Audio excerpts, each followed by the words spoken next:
fascinating take that I've yet to hear. Okay. I think it's right.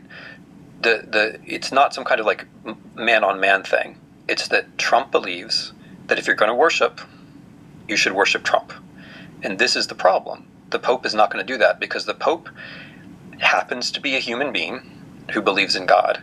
And a human being who actually believes in God is always going to be a problem for Trump, because Trump's notion of worship involves him being God. Right? So you're saying he's competing with God? Yes. Yes, and that's the second point. We are at the self-deification state of the decline of our republic. It's been known to happen before. The Roman Empire would be the famous example. It is not entirely far. It's far from unknown for people at late stages in their careers, and often, sadly, in late stages of the existence of their state, to start trying to blur the line between themselves and what is holy.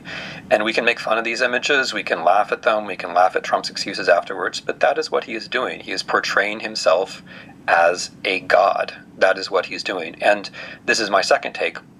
I think it has a lot to do with November, because let's just take for granted, okay, that Trump doesn't believe in God and doesn't, in fact, think that he's God. Why is he doing this in that case? He's doing it because he's about to face a total electoral bloodbath in November. He thinks he needs to have people who are committed to his side. His understanding of Christianity, as someone who he's never read the Bible, he wasn't raised a Christian, he knows nothing about any of this stuff, but the version of Christianity that has come through to him is that Christianity is a view in which people will lay down their lives for what they believe in. And he wants people to be willing to lay down their lives for him.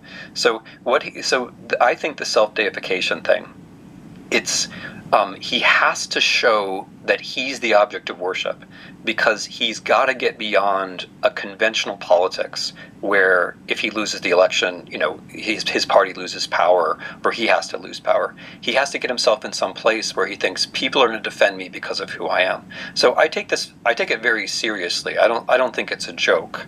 I think he has to fight with the Pope because the Pope represents belief in a God who's not Trump. And I think he's portraying himself as a God because he's looking for a different political harmony. He's looking for a different way of doing politics where people are going to do what he says, not because of the law or because he's the elected president, but because he tells them so. Just because